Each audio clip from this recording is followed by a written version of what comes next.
Hey guys, so here we are in my little kitchen.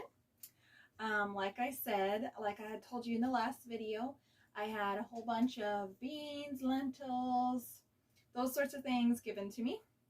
And so I found a recipe today I would like to try. It's called, go look at my recipe, red lentil and tomato soup. And it has easy on the front of it. So I'm like, oh, that caught my attention. No, and the picture looked really good. So I thought, oh, okay, I'll try that one. So it is actually super easy. It requires hardly any ingredients. So I'm actually used to putting in a lot more ingredients. So hopefully it does taste good. We'll see though. These are all just trial and error. So anyways, but I'm going to get going on it. So I just, it said to wash thoroughly the lentils. And so I just did that and I just added them into my pot. It calls for 2 cups of red lentils. And then it calls for 6 cups of stock, whatever you want. Chicken or vegetable, whatever you want. So I'm probably going to do chicken stock. And then let that simmer for, well, bring it to a boil and let it cook for quite a while. So anyways, I'm going to get going on that.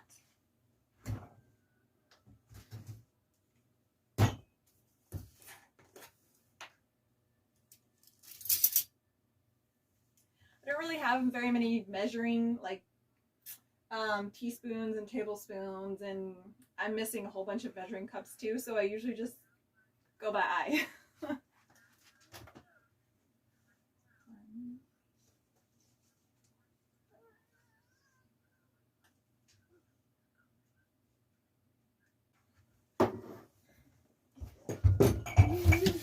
Like I said, I don't have, I'm missing a lot of my measuring cups, so I go by eye. So I'll be guessing on this, but it usually works out good. I use our drinking water.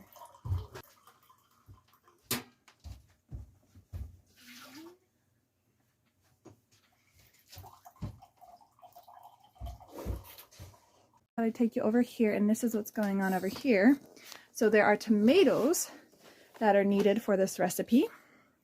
And so right now, I was last minute, they were in the freezer, frozen. So now I have them in a bowl of water thawing. And then this is some pre-made pizza dough.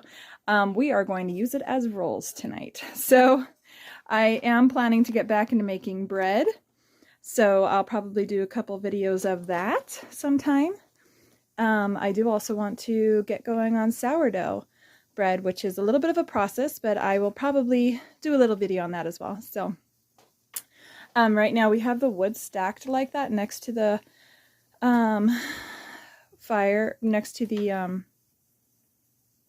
stove, and because our wood is actually fairly green, unfortunately. So we have some dry wood and some green wood, and so what we do is we just kind of mismatch it in a way, you know, some dry, some not dry, and we just kind of stack it up in there and let it dry out for the day, and then it works wonderful. It goes much better. Okay, so soup is looking good. It's been I didn't watch the time or anything, but it's probably been about 20 minutes it's been simmering. So it's getting pretty close.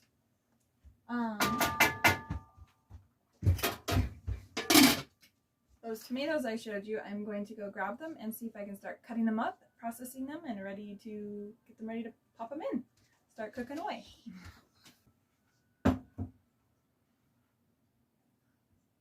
Show you a little trick I have.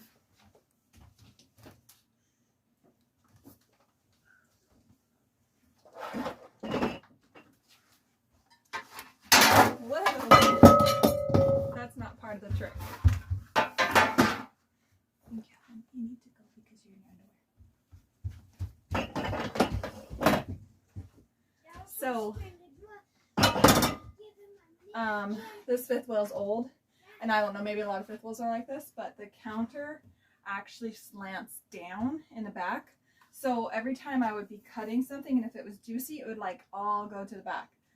So now I get a little placemat, which actually it's been my little cutting board forever. It's just from the dollar store. I place it inside of a pan, and then I cut up my juicy stuff. So all the juices get caught on the edge, and once it gets full, I can just pour it into the sink, or in this case, I'm going to pour it in my soup, so that my countertop doesn't get all messy and disgusting and gross back there from all the juices flowing. So it works really well. And these are actually pretty thawed, so I think they are ready. This is another little trick I like. I have kind of more of a really fine serrated knife. Works really well for tomatoes.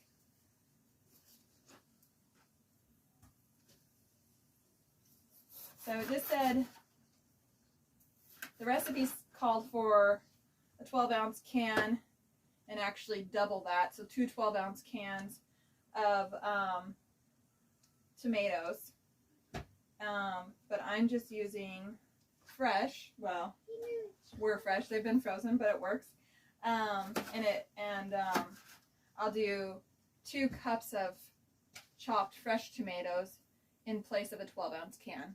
So in total, I'm going to be doing 4 cups of chopped tomatoes. And anytime you freeze tomatoes, you need to, when they thaw, you need to peel off the skins and toss those, because the skins aren't so nice to have in the soup, those chunks. So yeah, I'm gonna cut up my tomatoes and pop them in.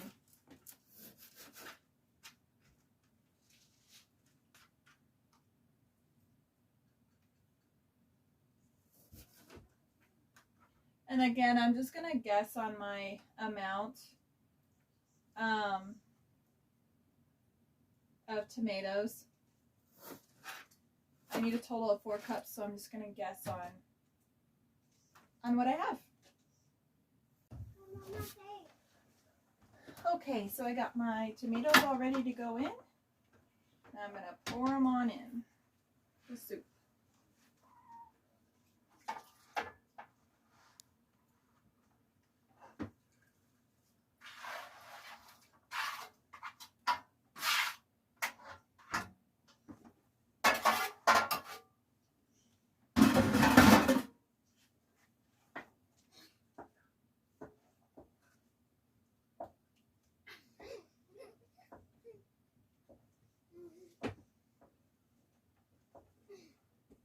I'm going to let this simmer for a bit.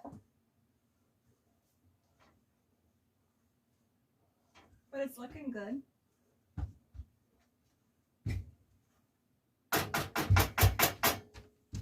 Mama, you can't do it. I am backwards.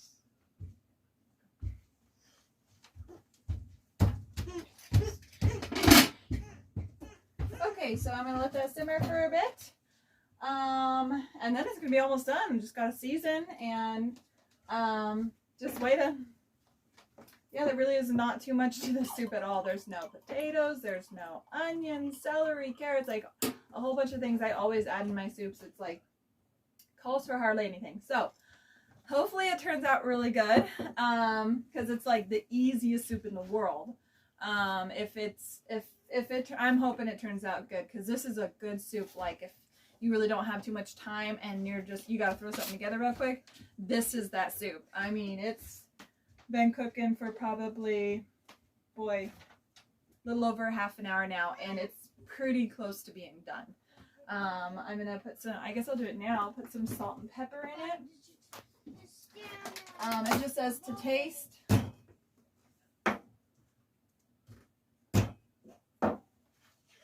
So I will do that. Oh, my salt is all gone. Gonna have to fill up my Redmond real salt. Good stuff.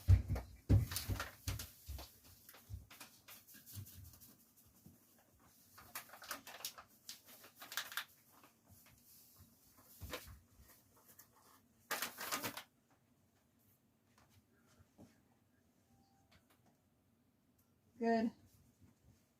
Few pinches in here. Good amount. We like to taste the salt and the pepper.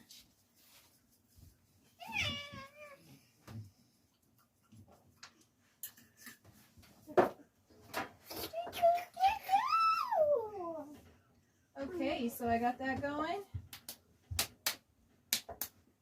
Got it seasoned up. We'll let it cook for a little longer. And then it says to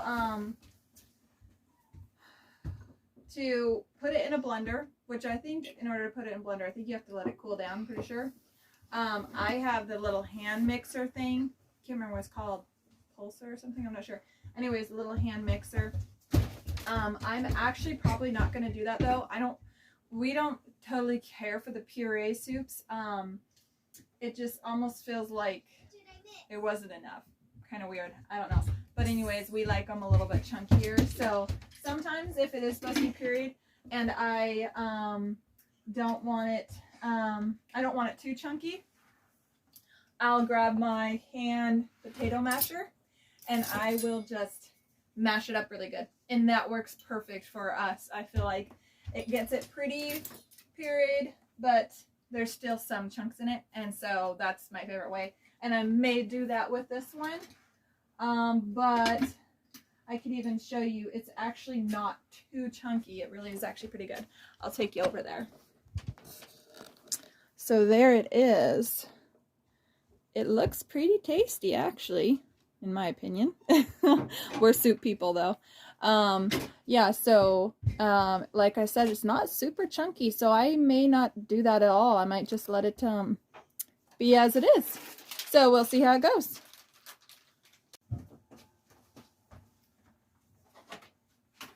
Okay guys, so I decided I am going to blend it a little bit. So I've got this thing with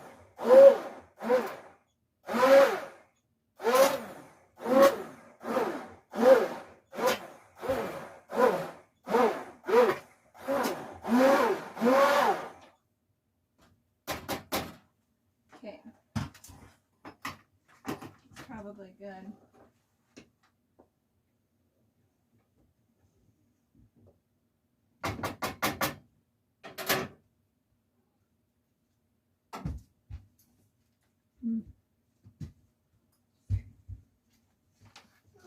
I can double dip because it's just our family tonight.